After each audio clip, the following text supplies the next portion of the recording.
But that's where we need to start. Like I said, it's one of the biggest dominoes, depending on what happens with Bill Belichick, who as of right now remains unemployed. It could be the biggest domino in this hiring cycle. The Chargers have been flirting, I guess you'll call it, with Harbaugh for the last 2.5 weeks. I thought Harbaugh would have a job within 2 days of Michigan beating Washington to win the national championship.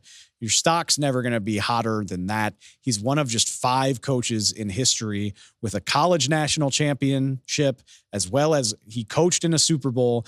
Short of getting the actual Lombardi trophy, he has experienced the pinnacle of success at every level of football you could ask. The thing I love, I'm not exaggerating, and that's why I'm so confident this is a slam dunk hire. Find the location where Jim Harbaugh hasn't taken his program to a new high.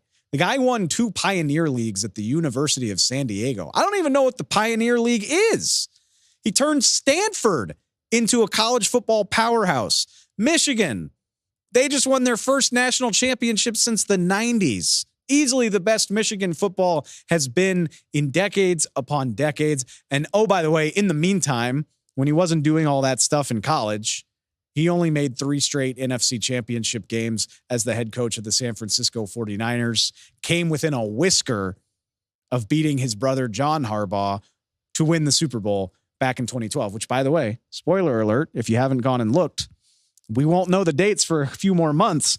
But the Baltimore Ravens are, in fact, on the LA Chargers schedule for 2024. So get yourselves ready for another edition of the Harbaugh. It's good to have both of the Harbaugh brothers back in the NFL. I said it way back when Brandon Staley first lost his job. I don't care about anything else. I think this is the best opening in the NFL in this hiring cycle. I know their salary cap is a mess. They're projected something like $40 million over the cap. They got to do a lot of work. There's probably going to be some big veteran salaries getting cut or restructured or maybe even extended. They got to figure out what to do with a lot of big name players, whether it's Khalil Mack, Joey Bosa, Keenan Allen, Mike Williams, Derwin James. They got what? I'm looking at it right now. They got 6 guys counting $20 million or more on their cap. And this is a team that won 5 games last year. There's a lot of work to do here, but I think it's the most appealing opening in the NFL because they have Justin Herbert. And I know somehow at this point, maybe that has become a controversial statement. I know the team's success has not followed Justin Herbert to this point in his career. I don't care. Bare minimum, he's a top 10 quarterback in the NFL. That's being nice to his doubters. I think Justin Herbert is a top 5, 6 quarterback in the NFL. The talent speaks for itself. The natural ability, the numbers. I mean, I get it. Wins and losses are important, but what that guy has accomplished to this point in his career is incredible. If you're building around him, I think you're going to be all right. You combine that with Jim Harbaugh's track record,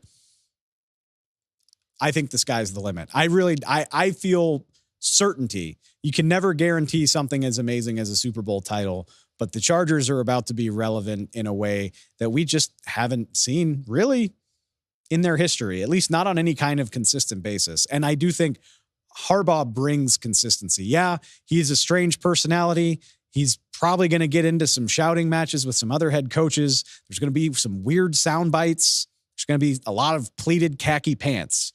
But in between that, he builds teams that win and sustain it. Forget the Michigan stuff. That's the cool thing about Jim Harbaugh. You don't have to project. The Niners, as brilliant as they are right now, the 49ers were on a hell of a run from 2011 to 2014 when he was the coach there, the only coach in NFL history to make the NFC title game or make a conference title game in his first 3 seasons on the job. Niners lost 2 of those and got to 1 Super Bowl. Really, the only reason I think Jim Harbaugh left the NFL was the widely reported power struggle that he was in with 49ers general manager Trent Baalke at the time, which I think is interesting.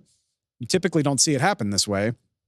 Jim Harbaugh hired before LA's general manager, the general manager job vacated by Tom Telesco, still open in LA. I think that tells you a lot about what Jim Harbaugh expects here.